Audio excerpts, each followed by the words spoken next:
fighters, considered great fighters. You want to lead the best, fight the best. Another video of the Boxing Roundtable, as promised. Jose, aka the Dominican Dream, along with my man, the Maniac. Yo, at the real Devin Haney, since you were so quick to jump in the mix for my WBO championship belt, let's make the fight happen so the world can see who's about that action. And no, you will not be the A side. I hold the king title of the division as well. So don't run away, bitch. Mic drop. That wasn't me. That was me quoting Teofimo Lopez. Black and white. I don't gotta break that shit down to y'all. Y'all heard what the man wrote. Y'all seen who he wrote it to. There's nothing stopping that fight from happening. Both have been fighting with top rank. Teo is a top rank fighter, and real Devin Haney has been fighting with top rank his last several fights, and he has a good relationship with them. Sean, why isn't that fight the next? I'm not saying that it isn't. In my opinion, we said it in the previous video, Bill Haney's out there scouting. He's a great matchmaker. He's a great manager. But he's not doing his son any favors in the resume department, in the legacy department, as far as his career is concerned up to now. Come on, man. You guys fight on the same side of the street. Get it popping. You too big for 134. What you gonna do? In my opinion, what's he gonna do? He's gonna do the soft shit, the soft thing. He's gonna rematch Lomachenko, or he's gonna fight Regis Prograis because his dad was there FaceTiming Devin and all that at the Prograis fight because he saw they cherry picking. They cherry picking. That's my opinion. That's what I see. I know that's what y'all know. Who's running away from Devin Haney? Ain't nobody running away from Devin Haney, man. The man just got called out. And Teofimo's not the only one calling him out. There's another young man by the name of Shakur Stevenson, who's going via the WBC, pleading to them to make him the mandatory for that, to make Devin Haney defend his WBC title against Shakur. So, you got two great. This plenty of fights for you. Now, of course, you're not mentioning Tank, Devin. Mm-hmm. You're not mentioning Pitbull, Devin. Mm-hmm. Well, guess what? Both Teofimo, who's right north above you, a weight class that the whole world speculates that you moving to at any time. Yeah. And you have someone that you don't even got to go that far. He's right in your backyard in the same division, and that's Shakur Stevenson. So come on, man. As much as people want to criticize Ryan Garcia, he got in the ring and he fought Tank under his rules and circumstances and conditions. Yes. Come on, what the fuck you waiting for?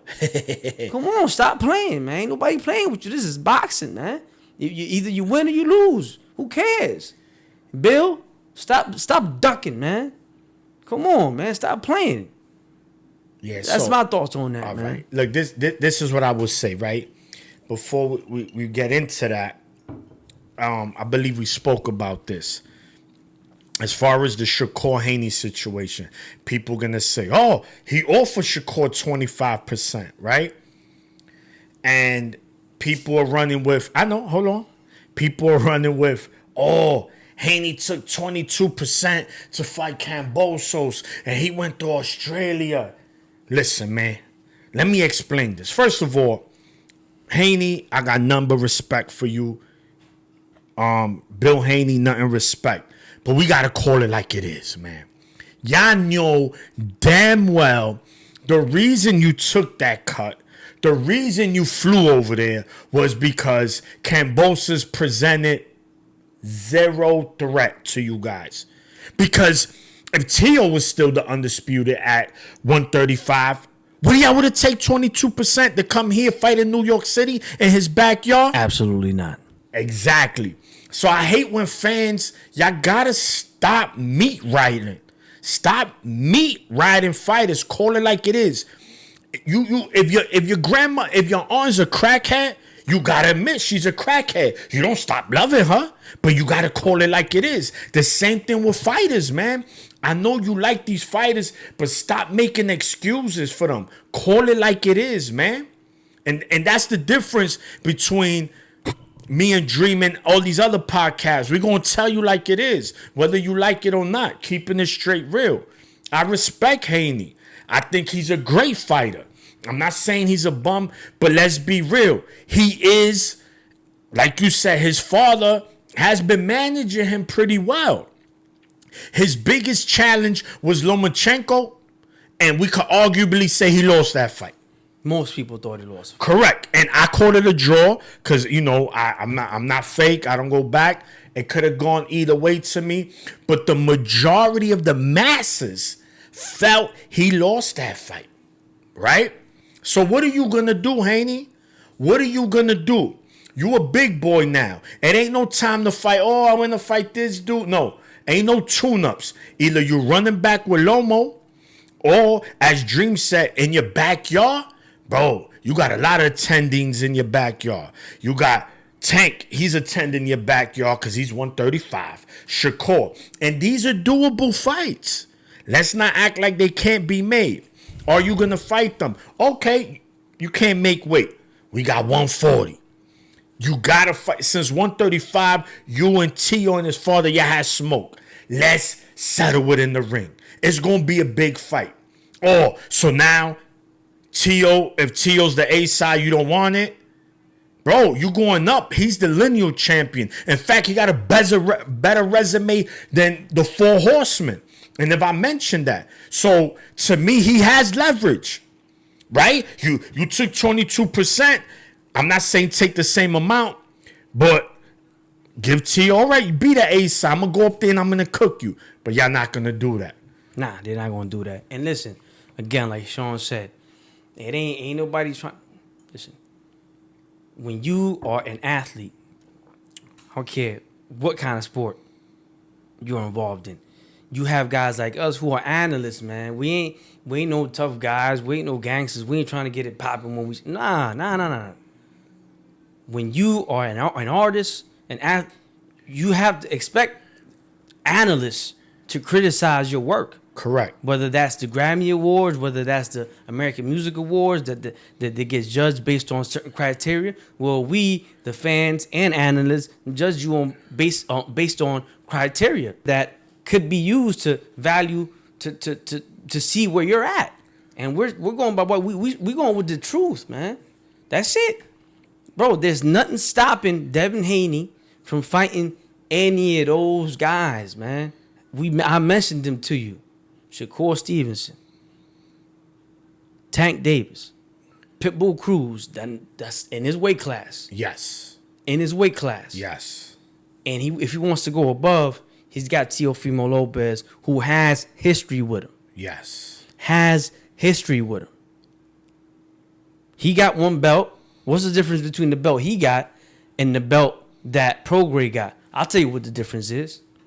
The difference is Teofimo fought the best at 140 for that belt. The guy that already beat Prograis. So what y'all trying to prove? Facts, bro. We just speaking the facts. What y'all trying to prove? Okay, listen. I could let you slide with 140 to get accustomed to the. I could let y'all slide with 140 at 140 with one fight to get accustomed to the weight. But after that, if he goes in and he cooks Prograis, which I believe he will, yeah, because Devin has beautiful skill, no power, but beautiful skill. And Prograis didn't look good. I'm not big on Prograis, and he didn't look good in his last fight against a guy who's not in the talent bracket of Devin Haney. Correct. So I believe Devin can win that fight handily.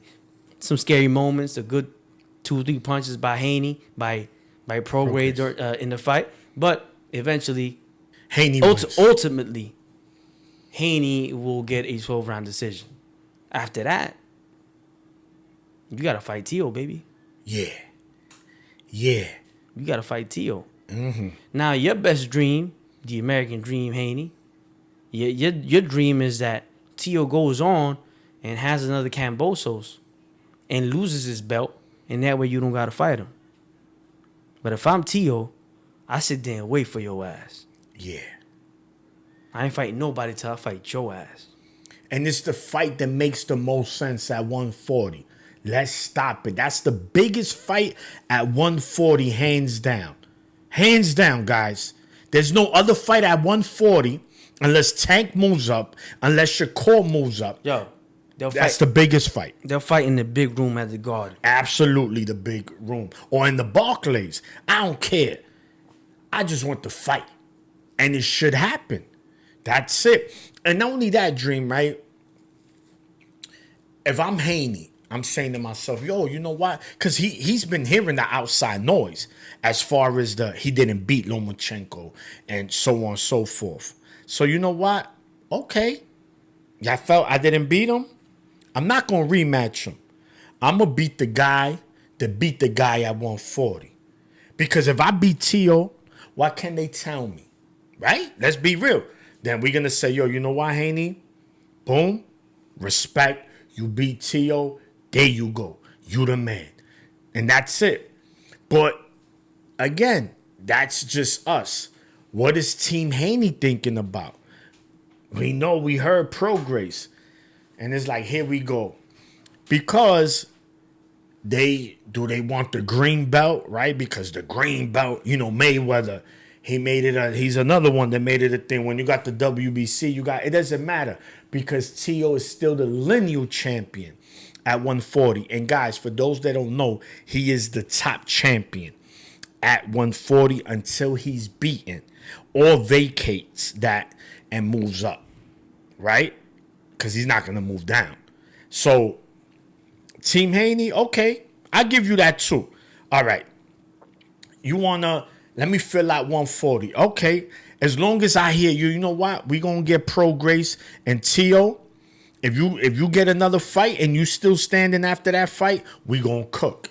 We both going to go in the kitchen. We going to throw our aprons on and we going to cook. I'm okay with that. But if he goes Prograis and then starts these excuses, I'm the A side, then you don't want the fight, man. Don't forget to share, like, and subscribe the Boxing Roundtable. Stay tuned for our next video.